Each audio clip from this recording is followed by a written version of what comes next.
Arrival at the Vanguard Academy. The stars outside the shuttle window stretched and twisted, smeared like oil on water.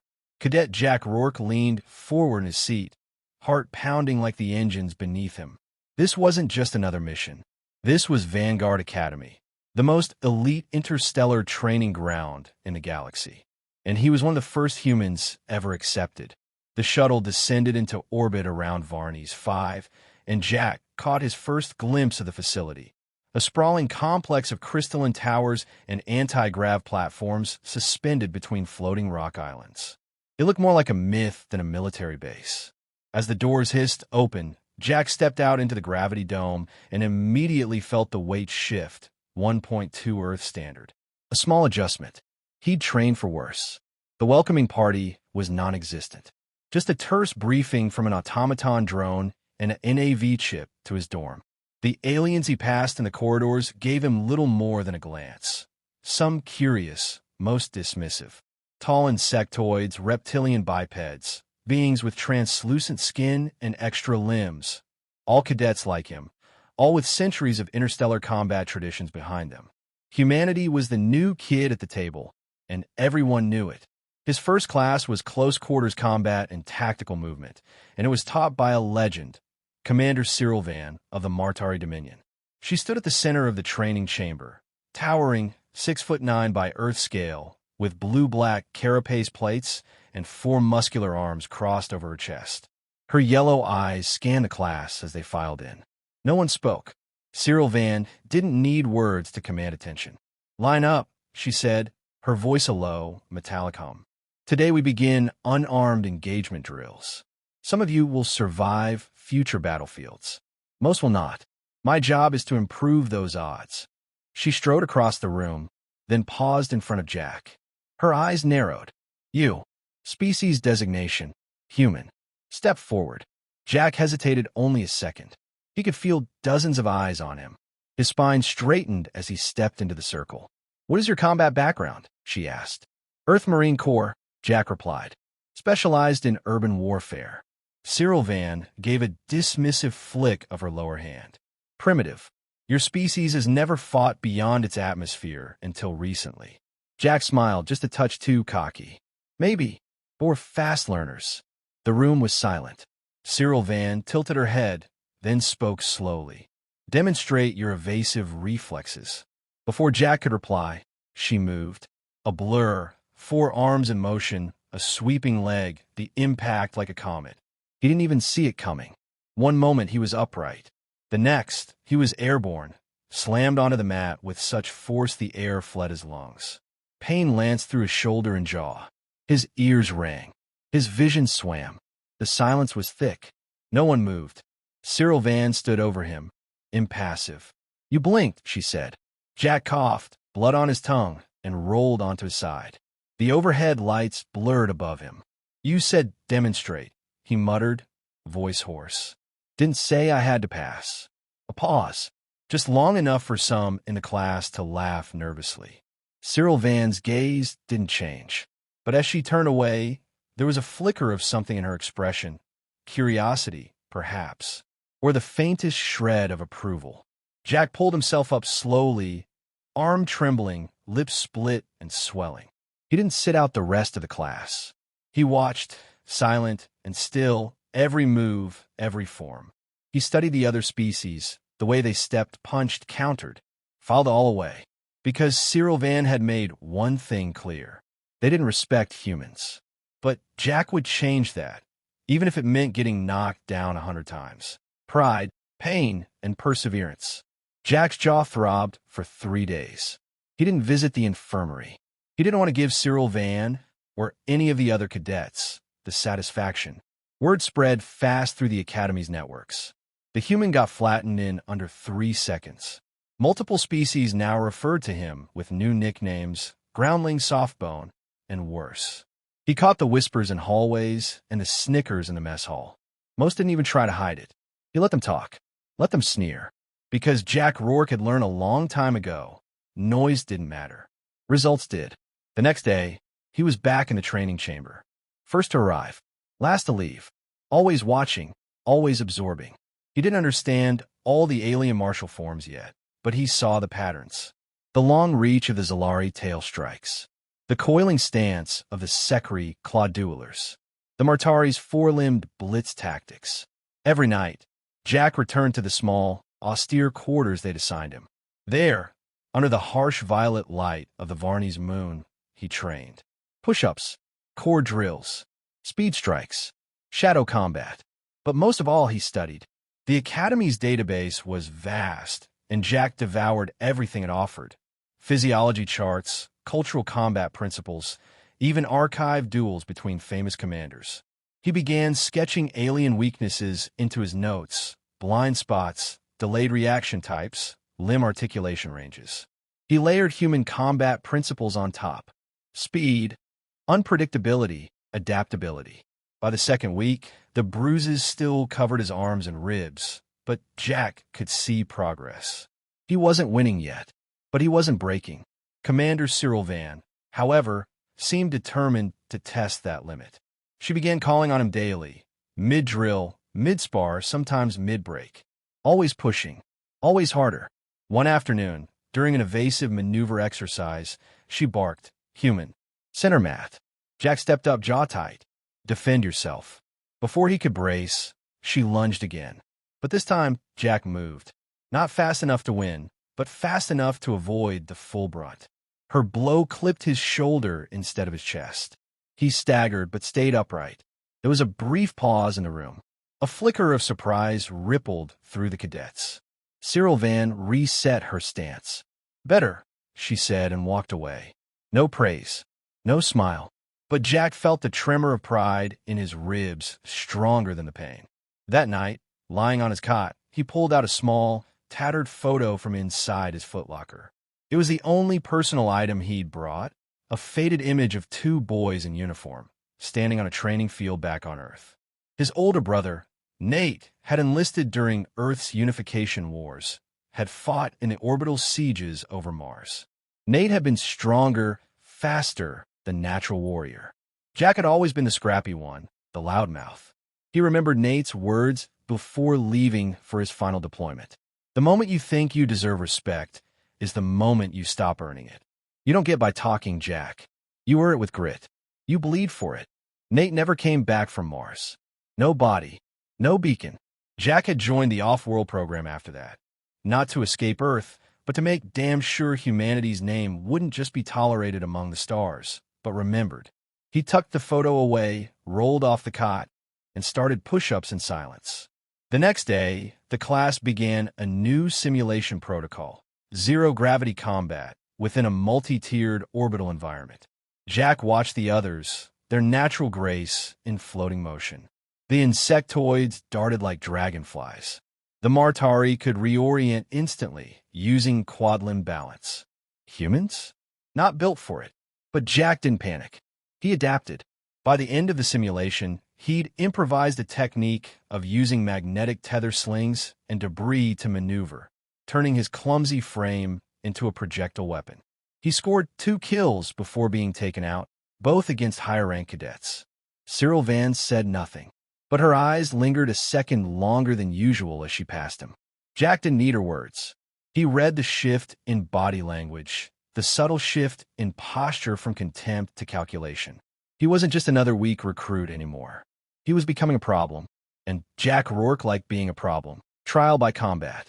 The Vanguard War simulation was no ordinary exam. It was the proving ground. 10 squads, 10 environments, full tactical loadouts, zero mercy. The objective was simple: survive and complete your mission parameters. The reality? Controlled chaos. Commander Sirel-Vann stood before the assembled cadets, her voice cool and sharp. Teams have been selected. Assignments are randomized. You will operate as autonomous units. Failures are expected. Excuses are not. Jack stood among the crowd, arms folded, as the team rosters loaded onto the holoscreen. His name appeared last. Squad 10. Cadet Jack Rourke, human. Cadet Ishtarn, aquatic low-gravity adaptation. Cadet Pesh, Sekri, nervous and small. Cadet Lumovec, Aurelian, chronic disciplinary notes. Cadet Zune, Zalari, wing fractured midterm, a collection of misfits. The leftovers. A ripple of laughter passed through the room as Squad 10's composition became clear. Jack said nothing, but inside something clicked into place. This was perfect. They weren't looking at him as a threat. They were still underestimating him. Good. The simulation began with a sharp drop. Literally. Squad 10 was deployed onto a mountainous terrain under a dynamic weather system.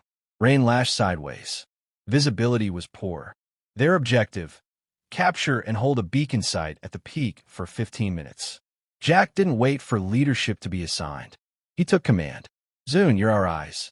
Get airborne if your wings hold. Give me topography. They're weak, Zune replied, flinching. Then you glide, not fly. Short hops. No risks.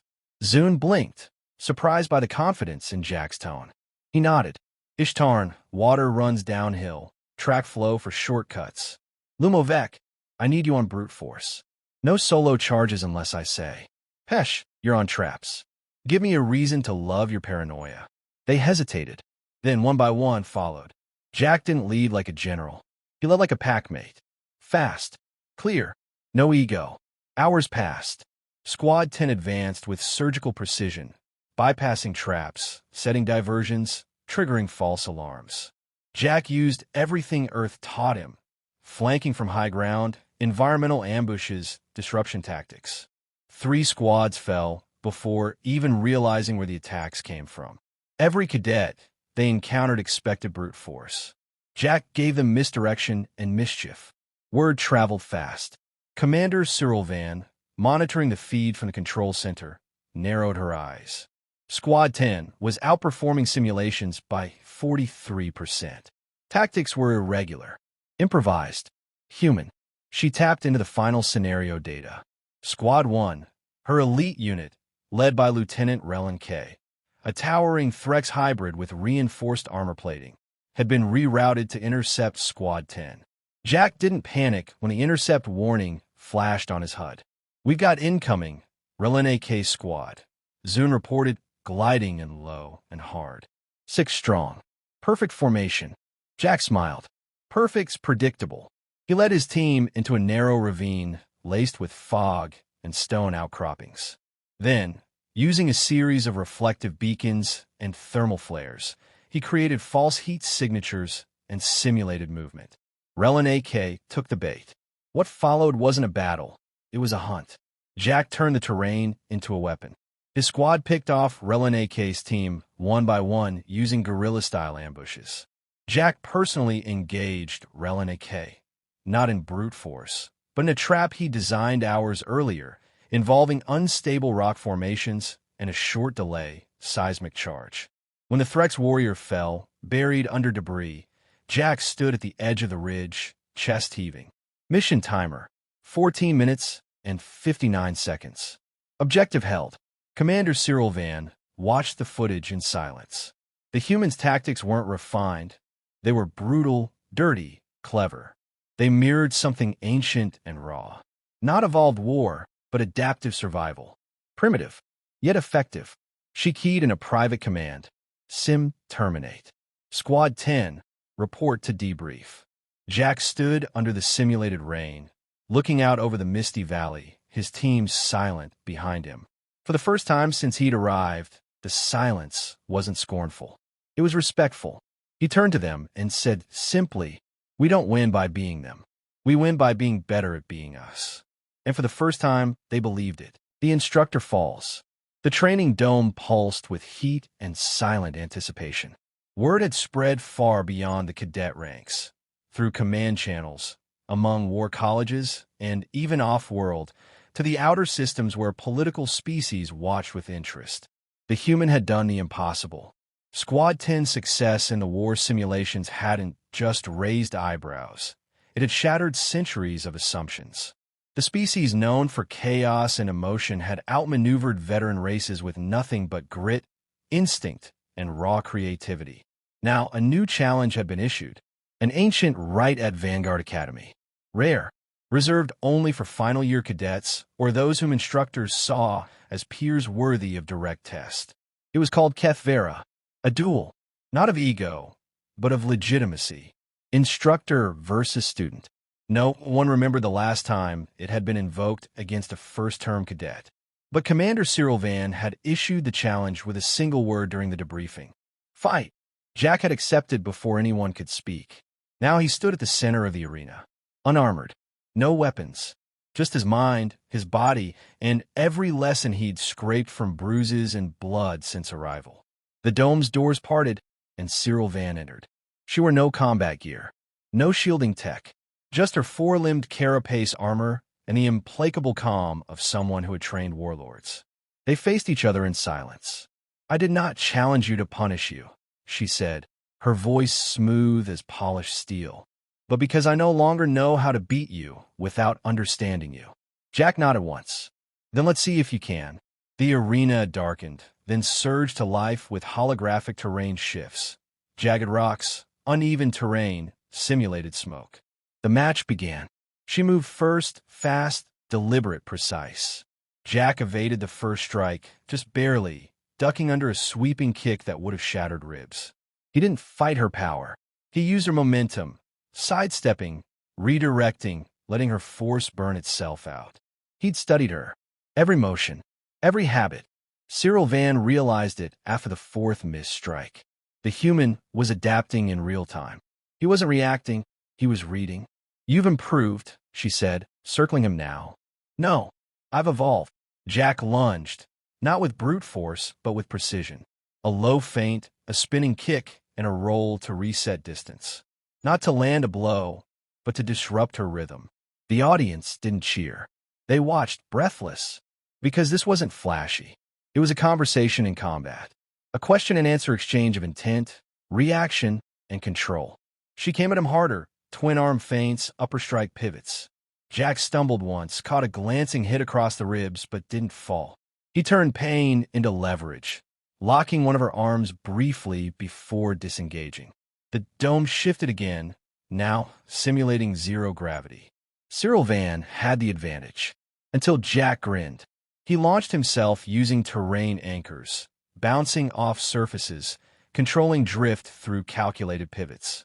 The arena became a three-dimensional chessboard, and Jack had memorized every square.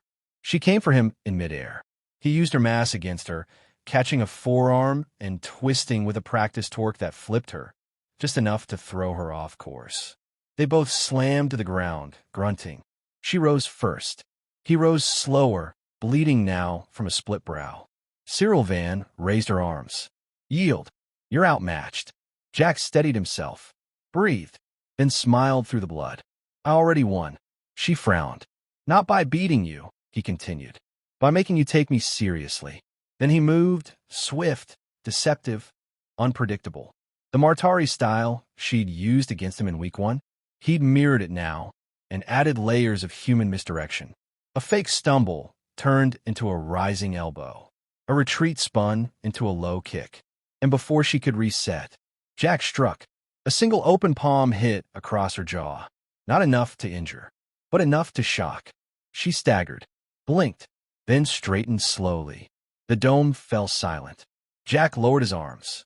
"I won't knock you down," he said, "because I'm not here to humiliate you. I'm here to stand with you." A long pause. Then Sirel-Vann did something no one had ever seen. She bowed, not deeply, not submissively, but enough to make every cadet watching realize what had just happened. Respect had been earned, not demanded, not taken, earned in pain, in patience, in persistence. Sirel-Vann spoke at last. "From this day forward, humanity has a place among warriors. Because of you." Jack exhaled, his body screaming with exhaustion. But he smiled, not because he'd won, because they all had.